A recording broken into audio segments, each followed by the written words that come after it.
Fala aí, galera do bem, bem-vindos a mais uma entrevista aqui do Papo Binário, que a gente traz sempre conversas interessantes aqui para acontecerem. Você que ouve via podcast ou assiste pelo YouTube, na TV, no celular, onde mais queira. Hoje eu estou aqui com o Evandro Ora. Tudo bem, Evandro? Tudo bom? Boa noite a todos. Legal, obrigado por aceitar essa entrevista.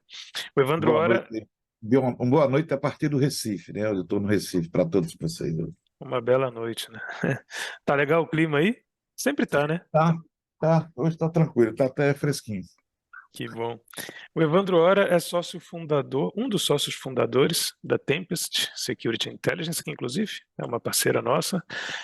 Mas independente disso, o Evandro tem um monte de coisa legal para falar aqui para a gente, e eu já estou ansioso aqui para fazer as perguntas que a gente tem aqui sobre a área, sobre captação, sobre educação, né? Tem muitas coisas aqui para falar. Bom, dando início então ao nosso papo, uma das coisas que eu acredito que seja muito interessante para todos que nos ouvem e também para mim, eu fiquei muito curioso de saber, não é simples, né, estabelecer, sei lá, abrir uma empresa no Brasil, contar com mão de obra brasileira, especializada, numa área que a gente sabe que não tem tanto desenvolvimento assim, né? A área de segurança é bastante especialização, né? A pessoa se forma de repente em ciência da computação, engenharia da computação, e depois tem que estudar segurança, sabe? Para depois chegar e conseguir produzir algo no campo profissional.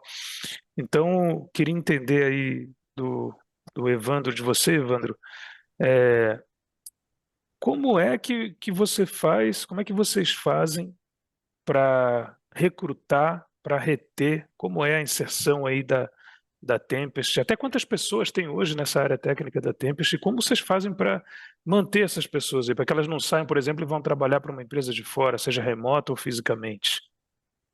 Entendi. Veja, nós somos uma empresa de capital humano, como toda empresa de segurança, né? As empresas de segurança, elas têm um espectro dela, né? Tem empresa que vende hardware, vende software de segurança e tal. E tem as empresas que prestam serviços. Essas aqui precisam de um capital humano mais, né? E essas empresas, o grande desafio delas não é só recrutar, mas também reter pessoal. Por quê? A mão de obra é escassa, porque segurança é um talento, assim, veja, não é um talento melhor do que os outros. Uhum. É um talento como qualquer outro. Como tem gente que nunca fez escolinha de futebol e joga bola muito bem. Eu conheço criança que nunca teve aula de arte, mas desenha muito bem. Eu conheço gente que nunca pisou na porta de uma escola de música e toca de ouvido. Então, são talentos que as pessoas têm. Tem gente que tem talento para matemática, tem gente que tem um talento para outra coisa, tem gente que tem talento para segurança da informação. Que é uma coisa diferente de TI, certo? O cara que trabalha com TI, ele é um engenheiro. A ideia é construir coisas que tenham funcionalidades, né? Os clientes compram, pagam por sistemas que façam coisas para ele. Então, é como se fosse um engenheiro construir ponte, prédio, né? Veja, já trabalhar com segurança da informação muitas vezes envolve fazer uma desengenharia, né? Você destruir coisas, né? Então, no Brasil, você tem muita escola de engenharia. Beleza, ajuda a construir ponte. Os caras aprendem a construir ponte, barragem e assim por diante. Mas quantas faculdades você conhece que os caras aprendem a demolir prédios, implodir prédios? Pois A é. gente sabe que isso existe. Não, não existe esse talento, não se forma nas escolas, né? Então, esse é um primeiro desafio.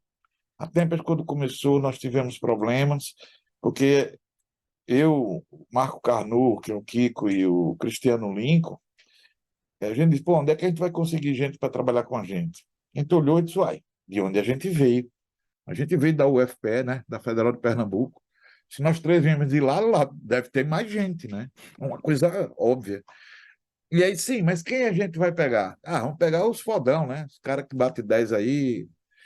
E não é bem assim, né? Um belo dia a gente olhou para a gente mesmo e disse, porra, Eu, eu nunca fui de tirar 10, 10, 10, 10. Kiko também não, Lincoln também não. Por que que a gente vai, quando na hora de contratar, querer esse cara que nós não temos esse perfil, né? Uhum. E nós chegamos à conclusão seguinte, que o hacker, o que ele gosta, ninguém precisa mandar ele estudar, e o que ele não gosta, ele dá um jeito de passar, né? Então, se faltava uma prova e você já estava passado, você nem ia para a prova, certo? Aí sua média ia lá para baixo. Então, quando a gente pegava a nossa média aqui e olhar, a gente sempre estava no último quartil da turma. Sim, Então, uma coisa que a gente aprendeu logo é como recrutar. Não adianta ir na universidade achando que os melhores vão trabalhar bem com isso, certo? Segundo, segundo a informação não é TI, é outra coisa, é um bicho de outra natureza, requer um talento diferente. A não ser que você faça o commodity, né? Que você trabalhe segurando informação como se estivesse trabalhando TI. Mas se você precisa de segurança de informação num nível para atender mercado financeiro, indústria de defesa, a coisa muda completamente. Não é commodity, é a coisa que vai requerer aquele talento que você precisa ter. Então, recrutar sempre foi um problema. A gente dava muita palestra nas universidades, na esperança de aparecer alguém com aquela pergunta que você diz: opa, essa pergunta me chamou a atenção. uhum. E aí chamava o professor, ó, chama esse rapaz para a gente tomar um cafezinho. E aí, você já tem um estágio, né? Vai fazer seu estágio quando? Ano que vem? Não quer ir para Tempest, não? E era assim que a gente tentava conseguir as coisas. Então, eu particularmente acho que existe um bitzinho no código genético quando o cara é hacker, né? O bitzinho está ativado, né? É um talento como qualquer outro, não é um talento melhor do que os outros, mas é um talento, né? Como qualquer outro. E isso é uma coisa dele. A escola não consegue dar talento a ninguém, certo? Uma coisa que a Tempest não consegue dar é o que a escola consegue dar para ele, que é uma visão lateral, né? Você complementar com outras informações. E uma coisa que a escola não consegue dar para ele, a Tempest dá para ele, que é o desafio, é o Uhum. lugar, né? É o elemento, né? É aquela história, lá ele é um peixe dentro d'água, certo? Quando fora de uma empresa como a Tempest, ele se sente um peixe fora d'água. Então a gente sempre colocou como desafio dizer, ó, vamos tentar fazer da Tempest uma empresa que nós mesmos gostaríamos de trabalhar nela. Se a gente tivesse Legal, fora, era onde a gente queria trabalhar. Isso é uma coisa que a gente fez. que legal, Então, isso ajudou a contratar e ajudou a reter as pessoas, colocar desafios. que legal. Olha, eu fiquei tão animado assim de fazer essas perguntas, né, para entender mais, que eu Aham, até pulei. Você falou tá falando de Recife, né? Eu até pulei o aham. início, assim. Eu falei, o Evandro, sócio fundador, um dos sócios fundadores da Tempest de Recife. Mas eu queria entender um pouquinho mais também da tua trajetória aí. É, pode ser rápido, assim, mas você falou Posso? que ela nasceu na UFPE, certo? A ideia da Tempest. E foi sua primeira empreitada ou teve outras antes? Veja, a minha história é um pouco longa. Eu sou de Aracaju, Sergipe, né? Ah, A pouca gente sabe, mas eu sou de Aracaju, ninguém é perfeito, né? E eu era professor lá da universidade, né? Na Universidade Federal. E vim para o Recife fazer mestrado, certo? E foi no Recife que existia, ainda existe um instituto chamado CESA, talvez vocês tenham falado, chama Centro de Estudos e Sistemas Avançados do Recife. É uma instituição de pesquisa que faz projetos incentivados, trabalha muito bem com a parte de projetos, encomenda tecnológicas, esse tipo de coisa. E o César passou a incubar. E aí o meu trabalho, junto com o de Kiko e o de Lincoln, chamou a atenção deles e resolvemos incubar a Tempest no César, né, a convite do próprio César. E foi assim que a Tempest surgiu. Isso foi em final de 1999, comecinho do ano 2000. Foi uau, quando isso aconteceu. Em legal. mais ou menos 2003, nós fizemos o spin-off, saímos de dentro do César, já como uma empresa, nós já éramos 12 pessoas, ou seja, os 3 sócios, mais 9 pessoas que a gente tinha contratado. 2003 foi. Em 2005 para 2006, nós abrimos um escritório em São Paulo, porque a gente achou que o mercado aqui em Pernambuco já tinha se esgotado. A gente já estava tentando pegar projeto por lá, projetos maiores, e a gente chegou à conclusão também que não dava para estar daqui atendendo tudo lá no sul. Aumentava muito o custo, muita viagem, muita coisa, e aí nós resolvemos abrir o escritório em 2005 para 2006. Em 2008, mais ou menos, para 2009, nós conseguimos nosso primeiro cliente no mercado financeiro, que é um mercado muito difícil de entrar, né? Mas também depois que você entra, se você trabalha direito, é muito difícil sair, porque você cria uma relação de confiança com o cliente, certo? Eu sempre digo, a Tempest não é empresa de TI, né? O que a gente vende é confiança. TI para a gente é meio, não é fim, certo? O cliente confia. Veja, cliente banco contrata a gente para arrombar ele, né? Para arrombar, né? Então, é preciso mais do que uma simples contratação. Não é uma coisa só de profissional.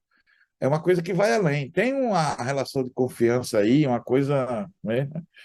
E o banco espera que a gente teste o sistema dele, encontre brechas, maneiras de furtar, de roubar, de fraudar, e espera que a gente conte isso para ele e só para ele. Olha, é um negócio meio maluco, né? Então, eu digo que a gente está no mercado, a gente vende a confiança. TI para a gente é meio, não é fim.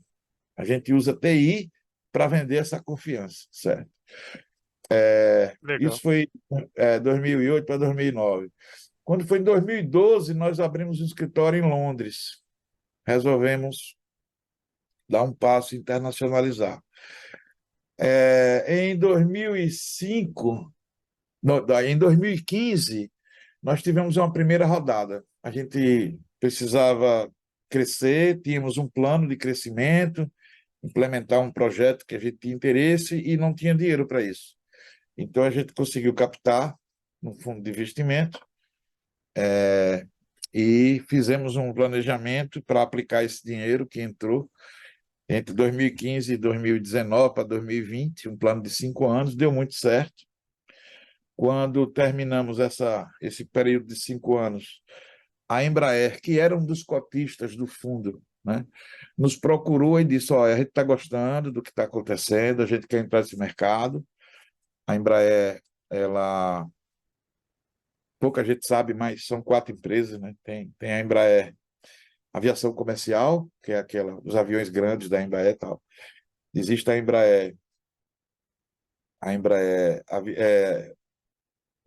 Aviação Executiva, que são aqueles jatos menores, turbo-hélice, aqueles aviões menores. Existe a Embraer Serviços, presta serviço, vende avião, faz leasing, faz treinamento de piloto, vende peça, manutenção, esse tipo de coisa. E tem a Embraer Defesa, que é quem faz aquele caça, o Tucano, né? Um turbo-hélice. Faz também esse KC-390, que é esse cargueiro que está fazendo já sucesso, né? Que já está lançado há uns 3, 4 anos. E a Embraer Defesa, ele disse: olha, a Embraer Defesa, e eu tenho interesse em vender para o Estado brasileiro e para outros estados, certo? Defesa. E defesa cibernética é uma coisa que cada vez mais vai precisar, e eu não posso estar fora desse mercado. Uhum. Então, Legal. a Embraer enxergou essa sinergia, ela disse: olha, eu preciso me proteger a minha própria rede, certo? Eu preciso proteger as redes das empresas coligadas, as empresas que a gente controla. Eu preciso também proteger os meus produtos, né? A próxima geração de tucanos já vai ter IP, né? Uhum.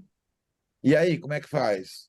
Como é que eu posso dizer para a Força Aérea Brasileira, para que eu vendo tucano, que a defesa cibernética do produto que eu vendo para a FAB é feita pela França ou pela China? Isso não faz o menor sentido. Então, eu tenho que controlar uma empresa que cuide da nossa segurança cibernética para que os clientes se sintam confortáveis que eu controle essa empresa, certo? Quando você está na área de defesa, existem os requisitos, né, de nacionalidade mínimos que você tem que atender. Uhum. Então, a Embraer se interessou. Então, qual é a situação? Hoje, a Embraer controla a Tempest, certo? O time se manteve, não se mexeu na estrutura da empresa. Hoje nós somos aproximadamente, estamos beirando 600 pessoas, time, certo? Caramba. São mais ou menos umas meia meio, Recife, São Paulo, certo? Tem Londres, mas é bem pequeno, Londres ainda é uma coisa muito localizada. E a ideia é que cada vez mais a Embraer se utilize desse expertise da Tempest para poder se proteger, proteger as empresas que fazem o grupo Embraer e proteger os produtos, né? Porque eles estão migrando cada vez mais, né? A Embraer está fazendo, adquiriu já controla a empresa que faz drones, né? Civis e militares, carro voador, você já deve ter ouvido falar também. Isso tudo vai ter IP, né? Imagina com essa quantidade de alma cebosa que tem por aí, doido para derrubar avião. Os cara, é um negócio complicado. Então, esse é um mercado que a Tempest tem dentro do próprio controlador, fora o mercado aí, né? Então, Sim. eu enxergo um futuro brilhante para a Tempest. Que legal isso tudo. Duas coisas me chamaram a atenção, bom, várias coisas me chamaram a atenção nessa história toda, mas você falou uma coisa que era professor em Aracaju, já era de computação, engenharia, alguma área correlata? Veja, quando eu fiz faculdade, não existia ciência da computação, não existia computador, Tá. certo? Existia o quê? Meia dúzia de computadores no Brasil inteiro. Banco Central, não sei o quê, papai, acabou, né? Então, todo mundo que tem minha idade, que trabalha nessa área hoje, ele veio de uma engenharia, veio de matemática, veio de física, veio de algum troço desse. Eu fiz engenharia química, eu sou engenheiro químico, minha graduação, né? Mas nunca gostei de engenharia química, nunca, não. Eu fiz por quê? Porque o curso era muito bom, exigia muito. Como não era um curso só de química, era engenharia química, então você via muita matemática, eu gostava de matemática. Então eu fiz na esperança de ter uma boa formação. E já tinham me dito, outros alunos mais velhos, né? Disseram, ó, faz engenharia química, você gosta de matemática, você gosta dessa parte de exatas, faz engenharia química, que o curso é muito bom, eles exigem muito. Quando você terminar o curso, você está preparado para fazer o que você quiser na área de exatas. E no meio do curso da engenharia química tinha uma cadeira de computação, né? E aí é a primeira vez que eu tive contato com o computador, e aí foi paixão à primeira vista, né? Aí eu peguei, agarrei aquele negócio de vez. Eu não gostava de laboratório, química, esse negócio de estar tubinho de ensaio, tá? Jalequinho branco. Eu sempre achei um negócio meio. Não era para mim, aquilo Uhum. ali. Eu achava muito comportadinho isso. Isso é o lado da química, né? Laboratório, fazer análise e tal. Tem o lado da engenharia, que também, que é o fábrica, chão de fábrica, mas aí já é bota, capacete, né? Você tinha que trabalhar de turno, né? Caldeira. Eu também não me identificava com isso, mas tinha uma coisa que ao longo do curso eu me identifiquei, que foi ninguém tem uma ideia e faz uma fábrica para produzir alguma coisa de química. Não é assim, porque se der errado, você quebra, né? Uhum. Então, o pessoal primeiro faz os modelos matemáticos para ver se aquilo funciona. Depois o pessoal vai para o laboratório. Depois do laboratório, vai para uma planta piloto, que é um negócio pequeno, tamanho de uma casa, de um apartamento, um negócio pequeno. Aquilo funcionando é que vai fazer a fábrica, porque já sabe que vai dar certo. Então, esses modelos matemáticos, para poder verificar a viabilidade, sem precisar gastar nada, sem comprar terreno, sem comprar máquina, sem gastar reagente. Os reagentes são caros na indústria química, né? Por exemplo, a gente usava muito platina, né? Hum. Platina é mais caro que ouro, né? Platina não faz parte de uma reação química, né? Mas ela ajuda a. É como se você tivesse duas pessoas que não se gostam e você dá um jeito de fazer os dois brigarem, né? A platina fazia esse papel, né? Ela é um catalisador, né? Ela não participa da reação, né? Mas provocava o outro, de modo que os dois trocavam a tapa e você não participava da briga. E no final da briga estavam os dois lá e você saía. Pronto, a platina tinha esse papel. Então, você tinha que comprar 1 quilo de platina para fazer esse tipo de coisa, era quase US$ 200.000. Aí é uma loucura, sabe? Então, Caramba, você tinha que fazer tudo no computador primeiro, para ver se era viável para poder fazer o experimento, porque era muito caro fazer. E daí, até chegar uma fábrica, o negócio escalava os custos, então você tinha que fazer isso. Aí, resultado, como eu gostava de matemática e tinha já trabalhando no computador, eu desenvolvi os modelos no computador, né? E aí a coisa foi. Aí depois veio rede, computador, aí, meu legal, irmão, não durou mais. É isso, que deu no que legal. deu. Bom, essa história inclusive me conecta com o segundo ponto, que é uma coisa que eu Hum. queria saber. Como é que você vê hoje essa posição parece de perda, ou de diminuição da promoção da ciência no Brasil, assim? Porque no passado, se a gente olhar, eu posso estar, essa é a minha opinião também, né? Mas assim, a gente tinha indústrias nacionais, softwares nacionais de alta qualidade, hardware nacional de qualidade, hardware de carro, né? Se a gente puder chamar assim, é que na época nem tinha software de carro, mas enfim, carros e tal, uma série de empresas construindo, desenvolvendo, engenheiros e engenheiras trabalhando, desenvolvendo aqui.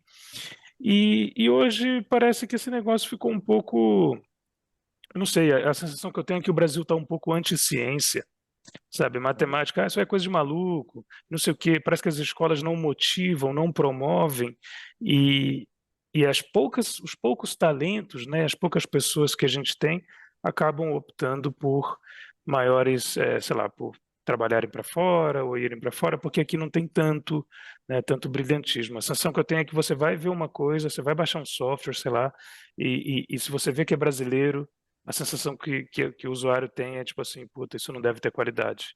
Vou no gringo. E talvez isso funcione para qualquer hardware e software também. Faz sentido isso? Olha, eu acho que faz. Eu não acho que seja uma coisa absoluta, certo? Mas eu acho que faz sentido, porque isso pouco ou muito acontece. Isso acontece. Veja, na minha época, quando eu era mais novo, tal, comecei a trabalhar nessa área de computação, surgiu uma coisa chamada reserva de mercado. A ideia era, pô, a gente copiava, certo? Equivale a você, em remédio, quebrar patente. Você diz, não, não vou pagar. Você inventou o remédio, mas não vou pagar esse preço a você, não. Eu vou fazer a cópia do remédio aqui, porque a fórmula era conhecida. Você tinha patente, eu tinha que pagar para você, mas eu não vou fazer isso e vou vender aqui. É um negócio discutível. Enquanto tem gente que diz, ah, mas aí tem gente que não pode pagar pelo remédio e tal, aquela, sabe aquela. Sim, mas. E, e alguém tirou dinheiro de algum lugar e apostou, gastou dinheiro, arriscou, que podia ter dado tudo errado e deu certo. E ele não está sendo remunerado de acordo. Então, da mesma forma que essa questão de patentes, até para remédio, é uma coisa discutível, você tem dois pontos de vista, pelo menos dois, né? A reserva de mercado também tinha isso. Por quê? Porque a gente simplesmente estava fazendo cópia descarada de produtos, certo? Muitas dessas iniciativas que você viu, a gente fazia software, fazia sistemas operacionais e tal. Cara, alguns eram cópias descaradas. Teve iniciativa séria que o pessoal desenhou e sabe, construiu do zero, teve.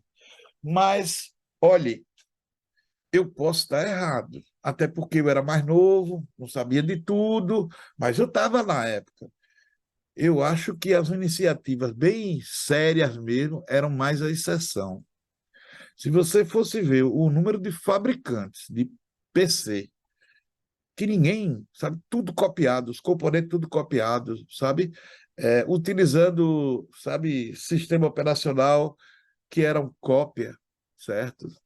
Alguns ele vendia sem sistema operacional, porque ele não tinha sistema operacional para oferecer. Aí dizia, não, você compra o hardware meu que funciona e compra o seu operacional que você quiser aí. Porque, ou seja, o fabricante do computador, ele não tinha o sistema operacional para oferecer para você, porque ele copiava o hardware, mas ele não queria copiar o software, por exemplo, porque talvez fosse mais fácil ser processado. Isso aconteceu demais. Então, o que é que aconteceu? Meia dúzia de empresas aqui no Brasil, elas ganharam muito dinheiro enquanto a reserva durou.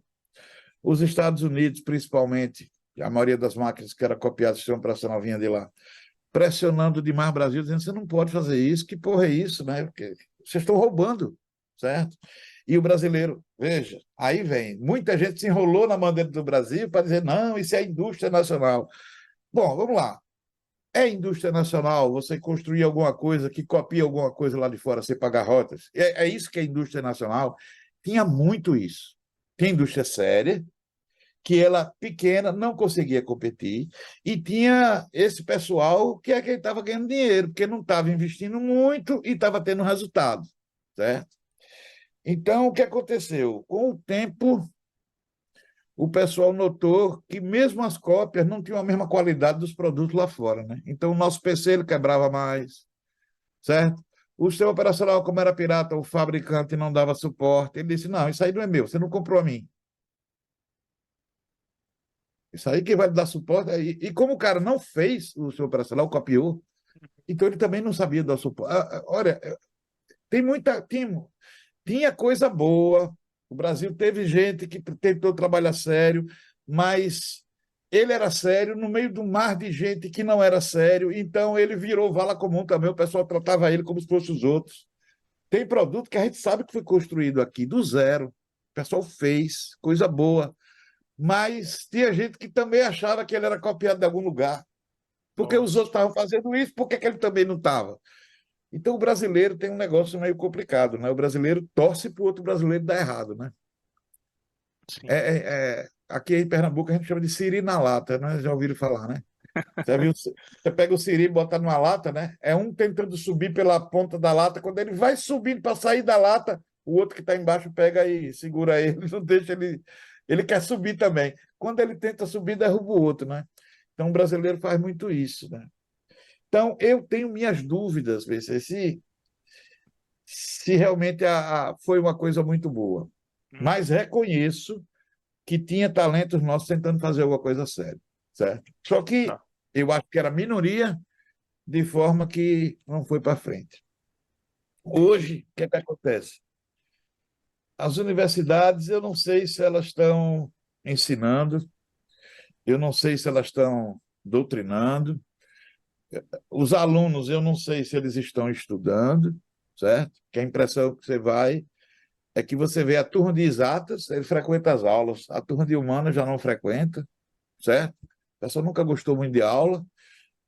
A USP, eu li hoje, um dia desse, fizeram uma greve de um mês e meio e agora estão tentando na justiça para tirar as faltas. Eles não querem ficar reprovados por falta, apesar de ter faltado. Ou seja, o Brasil é bem bizarro, sabe? Então é difícil, num lugar desse, você dizer o que é certo, o que é errado, o que vai dar certo, o que deu certo, o que deu. É muito difícil. Prever o futuro, então, é um negócio meio complicado. Eu espero que você não faça nenhuma pergunta perguntando sobre o futuro, que eu não vou ter condições de responder por causa dessas características nossas. Claro. O que eu consigo dizer é que, veja, o que é ciência? Ciência não é o que a universidade diz que é. Por exemplo, no Brasil, tem professor que diz: eu sou pesquisador. Ninguém fez concurso para pesquisador no Brasil que está nas universidades. O cara faz concurso para professor. Só que ele faz concurso para professor, mas uma coisa que ele não gosta de fazer é dar aula. Aí ele pega um aluno dele, é quem dá aula por ele. Veja que o negócio é bizarro, certo? É... Se ele for só professor, que foi para isso que ele fez concurso, foi isso que ele foi medido, ele não, ele não ganha mais dinheiro, ele vai ganhar aquele salário e foda-se. Aí ele diz, não, eu quero dinheiro para pesquisa, porque aí eu ganho uma bolsa, aí complemento o salário dele. E a bolsa é legal porque não tem imposto de renda sobre a bolsa, porra. Olha, entra limpo. Além disso, ele pega a bolsa não só para ele, para dois estudantes, três estudantes dele que também pegam a bolsa. Então, os meninos também já pagam o ônibus, né? Já pagam o metrô, certo? E os meninos também escrevem paper, que ele bota o nome dele, que vai para o currículo dele, que ele se alavanca com isso.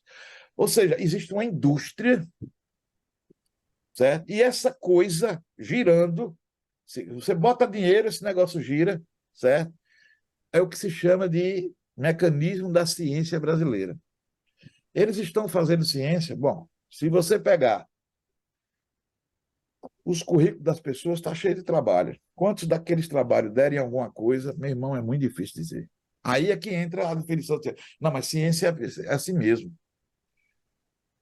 Como assim? Algumas coisas dão certo, outra coisa não dão, mas tem que botar mais dinheiro. Sabe aquela história do mais verba para a educação? Aí você vê o negócio piorando. Não, é porque está faltando verba.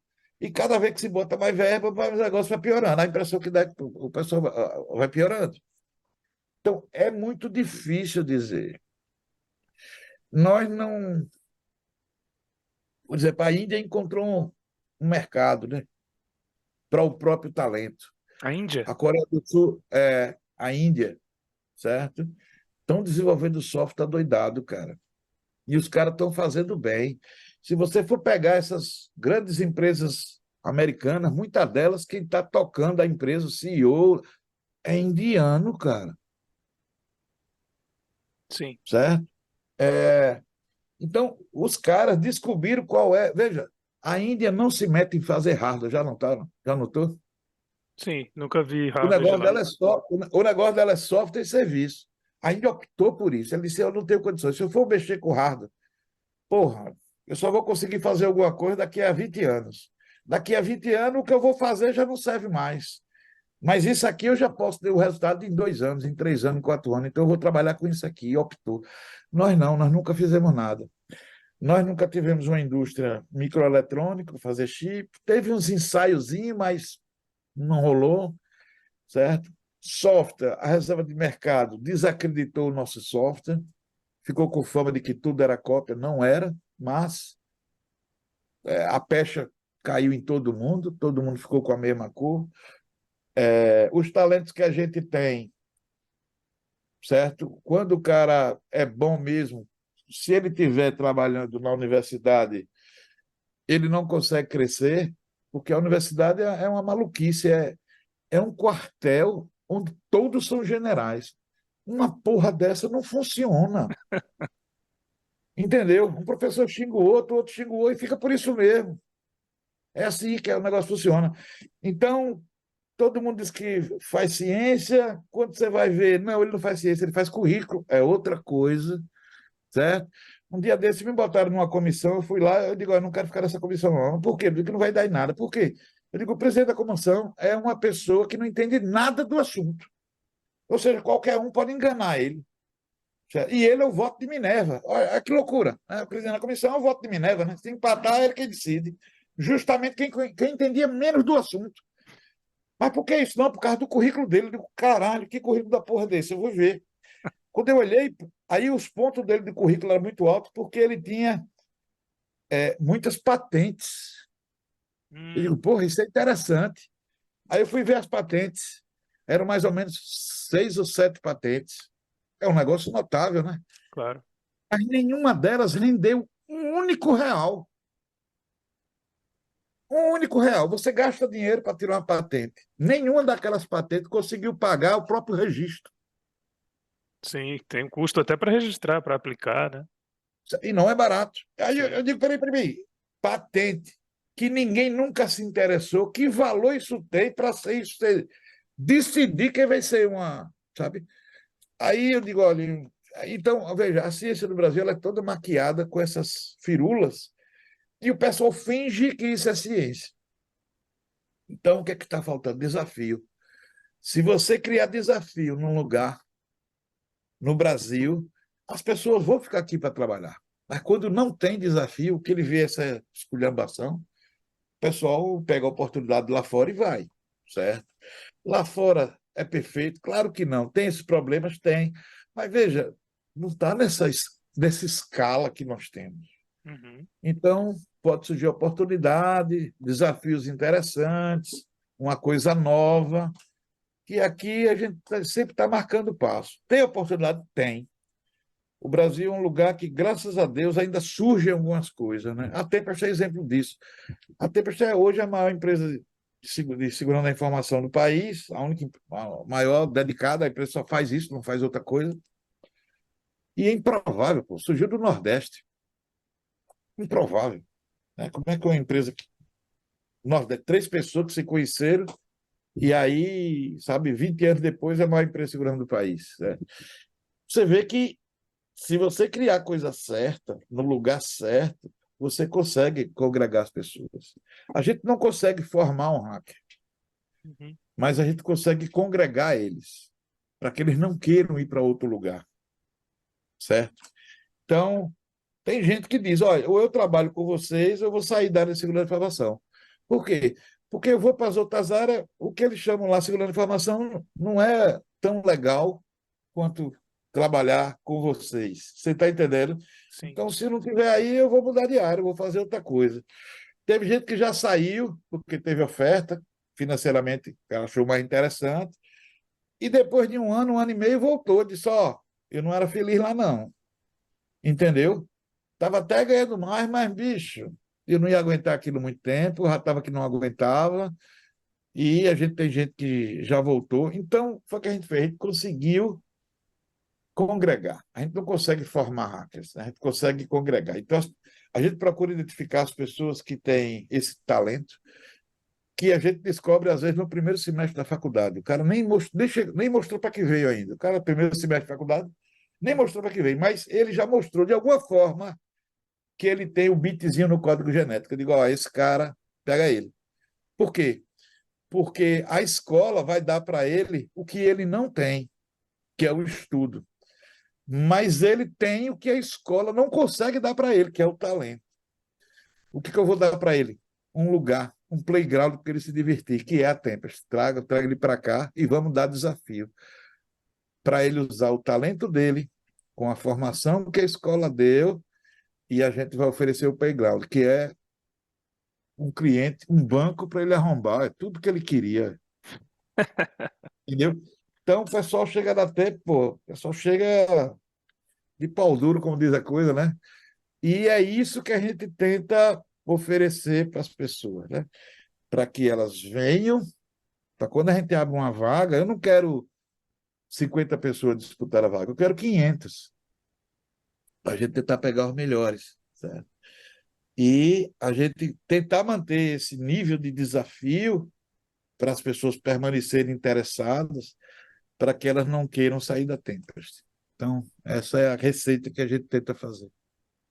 Entendi.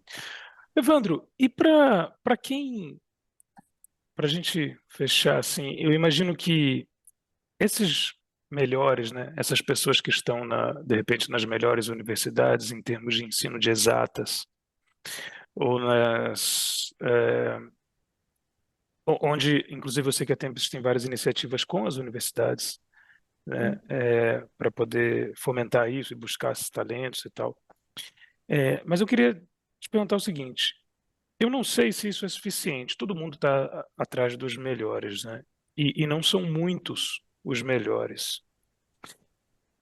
Só que no Brasil a gente tem uma massa, assim, a gente tem muita gente, né? Não falta gente, né? Falta gente qualificada, aquela história que todo mundo sempre falou.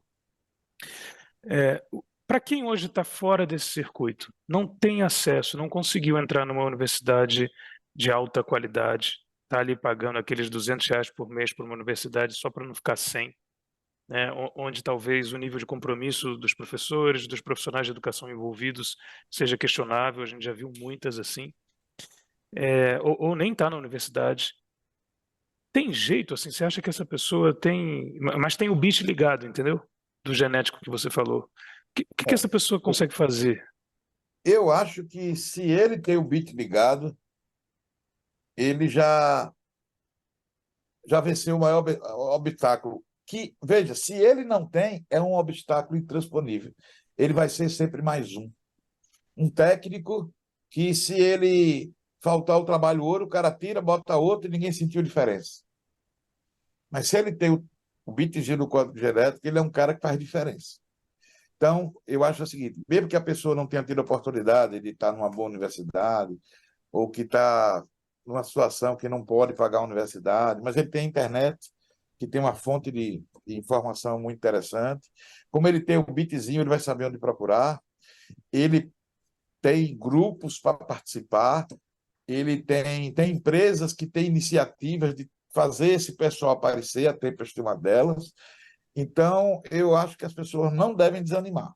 O que ela precisa é, ela tendo consciência que ela tem o bitzinho no código genético, ela tem que buscar informação, certo? Pode ser na internet, pode ser em empresas, pode ser em amigos, em grupo de amigos, em grupos, participar de toda oportunidade que ela tiver de tentar fazer rede para que as pessoas descubram o talento que você tem.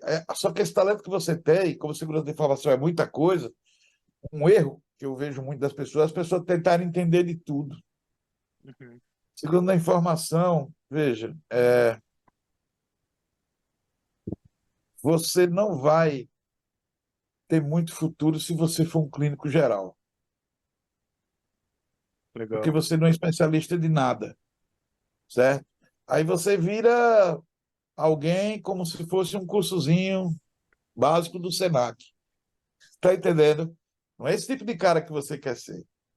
Então, eu sugiro que você estude segurança da informação e, das coisas que você estudou em segurança da informação, as que você mais gostou, essas você mergulhe de cabeça.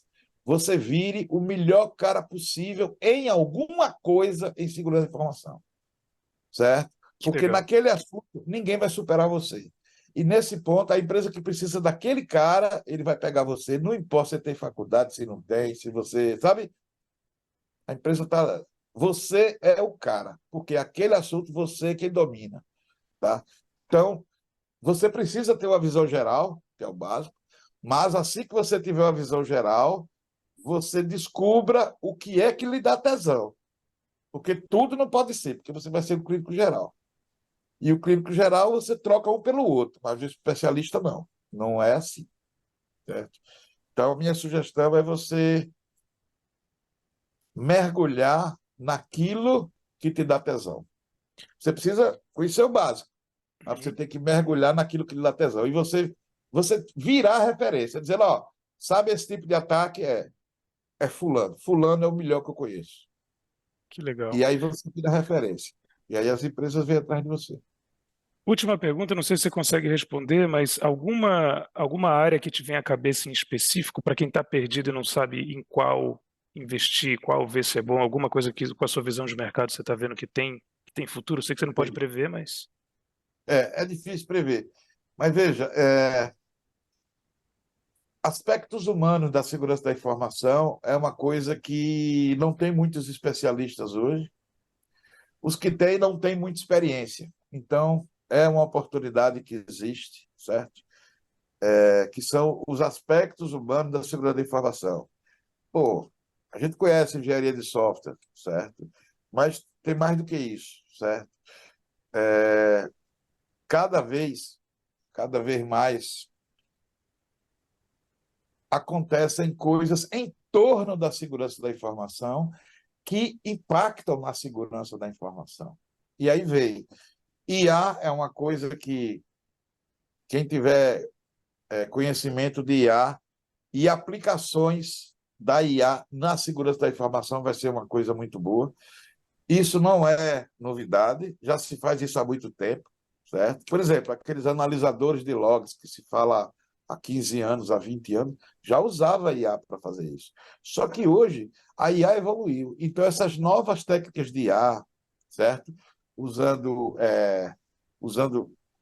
essas técnicas mais recentes, se você revisitar os problemas de segurança da informação, que já são conhecidos, utilizando todo esse ferramental novo que existe de IA, certo? Todo esse conhecimento novo, mais recente que se fez usando IA e outras coisas, eu acho que vai ter muito desafio. muito desafio. Tem muito pano para manga aí, vai acontecer. Porque se tem uma coisa que sempre vai existir, é o usuário. Ele Sim. sempre vai ser o elo mais fraco. Outro limitante da segurança da informação é justamente o volume de dados que você tem que tratar.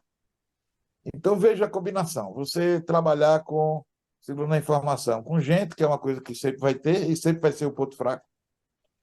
Isso parece uma coisa ser interessante, né? Já sugere ser uma coisa interessante, que sempre vai existir. E a outra coisa é cada vez mais dados, eventos e alarmes para você tratar. Ou seja, se você usar técnicas de inteligência artificial para poder tratar essas grandes quantidades de dados de maneira coerente, eu acho que isso são duas coisas que têm futuro, sabe? Uhum. E eu consigo enxergar alguma coisa já a médio prazo, certo? Já está Que legal, acontecendo aos pouquinhos hoje. que legal, que legal. Legal, legal demais. Mas tem que saber usar, né? Não basta também pegar todos os logs da empresa e fazer o upload pro chat GPT, né? Pois é, tem que fazer as coisas fazerem sentido, né? Os Sim, resultados têm que fazer sentido. claro. E é isso que o cliente dá valor. Para Legal. você trabalhar com a empresa e contribuir para um serviço que o cliente dá valor, isso valoriza o seu trabalho. Ou então você montar uma startup e criar sua própria empresa, por que não? Sabe? Tem muita coisa boa feita por empresa pequena, com ideias que o cara pegou, não tinha ninguém mexendo com isso. Ele viu uma oportunidade, se agarrou, virou especialista daquilo, e aí a coisa vai. E aí a coisa vai. A história da Tempest não foi muito diferente disso. A Sim, gente viu a oportunidade, nos especializamos e o resto é história. muito legal. Evandro, muito obrigado, cara. Foi um baita papo sobre muitas coisas legais. Acho que a gente vai extrair daqui, o público está ouvindo, vendo várias lições e conhecer mais também sobre como vocês fizeram, o que estão fazendo e o que você pensa, como você está vendo. Era exatamente o objetivo dessa conversa aqui. E bom, eu agradeço aí a oportunidade. Você já deve ter notado que apesar de ser um evento da mente binária, mas eu não tenho a mente binária, né?